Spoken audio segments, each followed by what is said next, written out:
thank John for saving, please. Yes, so hello everyone. So Richard's brief was that the world's going to pot in many ways, to hell in a handcart, and he wanted something on that theme. So this one is called Last Orders.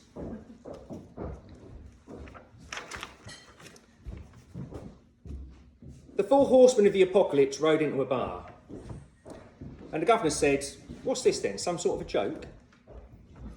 And the pale rider stepped forward and said, "We heard the sounds of merriment from within as we travelled from afar." His voice grated like fingernails being scratched down a classroom blackboard when he spoke. And he continued, "We thought perchance to stop a while, that maybe we could join for a little light refreshment, though we lack your modern coin." And the barman said, "Well, turns out you're in luck then, gents, because tonight it's open mic. So by all means, take our stage, regale us, and you can have whatever drink you like. Why not tell us all your stories, if that's something you'd agree to? We'd surely love to hear them. Your reputations do precede you." The room settled into an attentive silence as the first of the horsemen took the stage on a steed as brilliantly white as freshly fallen snow. He bore a quiver full of arrows clipped onto his waistband, and he held aloft an ornate golden bow. And so he began. "I'm near as old as time itself. I'm as old as your Old Testament. I've been known by many names, but my friends all call me Pestilence. I've ridden your eastern mountain ranges, and I've ridden your western plains, and I've ridden your northern tundras and your southern island chains. And in every land that I've ridden, I've loosed these poisonous arrows and delivered such disease and plague as to spread a world of sorrows. I've fostered poxies and contagions, epidemics and pandemics, from the pneumonic to bubonic, from outbreak to endemic. I made an art of sowing sickness by infection or affliction, corrupting body, mind and soul, my predilection, my addiction." The barman led the locals in a voluble but somehow uncertain round of applause. "So what's it going to be?" he said. "The choice today is yours." The rumble of curious conversation around the room fell to a quiet murmur as the second horseman took the stage on a steed as black as the night. He held a tally sheet in his left hand, and he carried an ancient set of weighing scales in his right. And so he began. "Bolster your stores of grain. Fetch your cattle, your swine and your lamb in. I've been known by many names, but my friends all call me Famine. I've ridden your eastern mountain ranges, and I've ridden your western plains, and I've ridden your northern tundras and your southern island chains. And everywhere I've ridden, I've tipped the balance on these scales and watched the cost of living soar whilst your hoped-for harvests failed.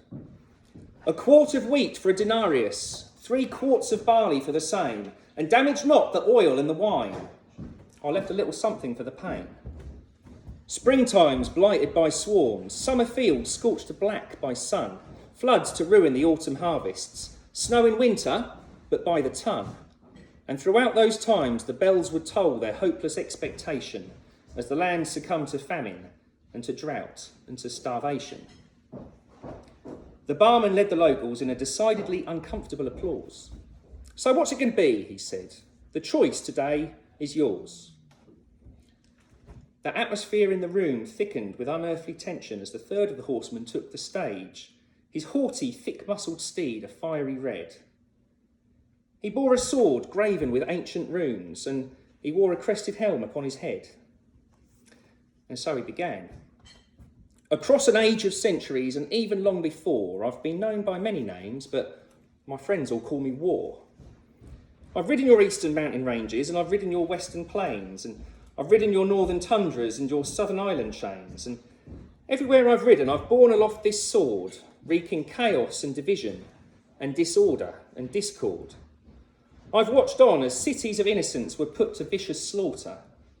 I've seen refugees flee but die instead through lack of food and water. I've witnessed neighbours turn enemy. I've seen families turn foe. I've watched armies march in godly righteousness, yet leave a trail of woe. I've seen devastation on a scale so great that the very rivers ran red with blood. Strangers killing other strangers in the battlefield mud. Now the barman tried his best to lead a resentful scatter of bitter applause. So what's it going to be, he said. The choice today is yours. A trepidatious expectation possessed the room as the final horseman took the stage upon his pale horse. He was shrouded in a tattered and deeply hooded cloak, and he bore a scythe, of course. And so he began. I'm as ancient as the winds of time, as old as their very first breath. I've been known by many names, but my friends all call me Death. I've ridden your eastern mountain ranges, and I've ridden your western plains. I've ridden your northern tundras and your southern island chains. And everywhere I've ridden with my three brothers at my side, I've reaped their soulful harvest, one that could not be denied. Souls that came through pestilence and sickness and disease. Souls that came through famine or deprivation, if you please.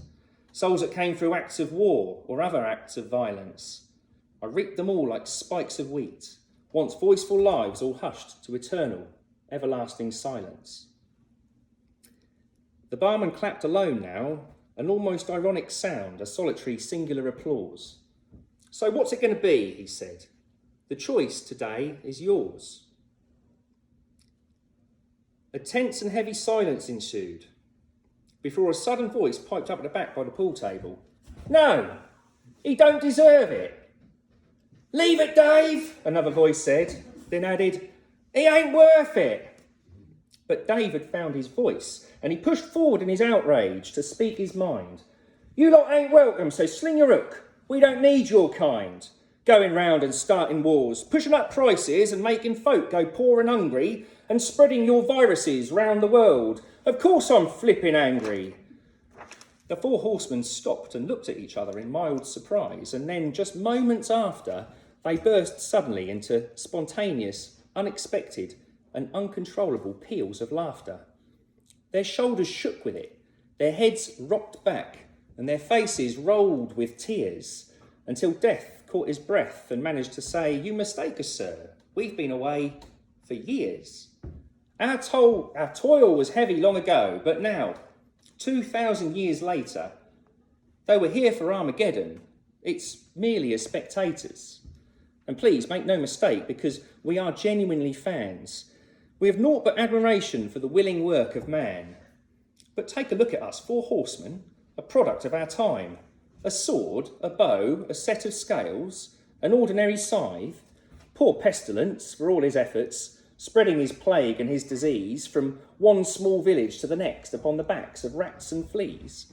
Nowadays, new viruses spread through you like wildfire as you cram together cheek by jowl. And even when your science provides solutions, you cry foul. Poor Famine, who, for all his work, could never truly reave. There's only so much damage plagues of locusts can achieve. But nowadays, you humans literally fuel your famine every day, extolling climate scientists, but ignoring what they say, burning your merry way through your so-called fossil fuels, despite half a century teaching why it's a problem in your own primary schools. Your 24-hour news reports, yet another natural disaster. But there's nothing natural about them when nature cycles this much faster. Your food supplies deplete through unseasonal floods and freezes, heat waves and droughts, and yet the richest of you gorge whilst your poorest go without. Poor old war, with so much enthusiasm for the sword, but there was only so much warfare ancient kingdoms could afford. But nowadays, problems solved.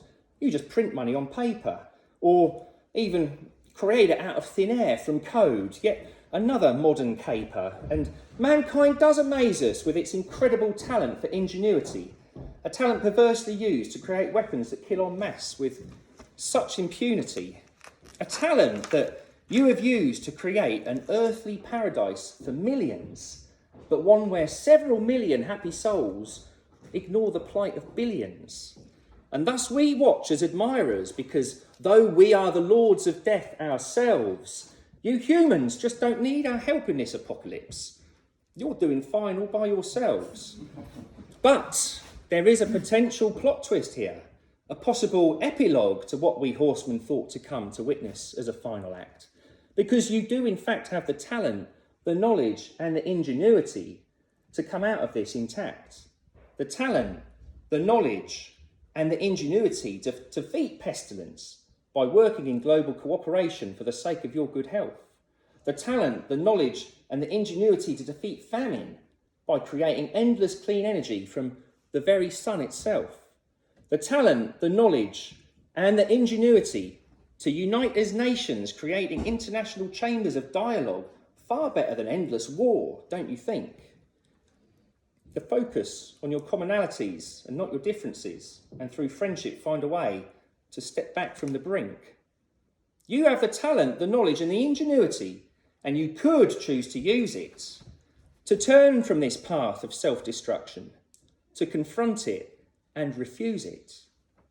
Your journey has come to a fork in the road, and it's for mankind, not us, to decide on its next course. So, what's it going to be? The choice today is yours. Bravo.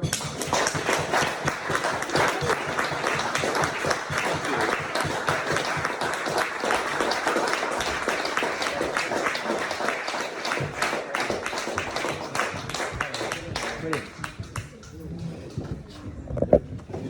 It didn't record, Rowan, so I'm afraid you have to do it again.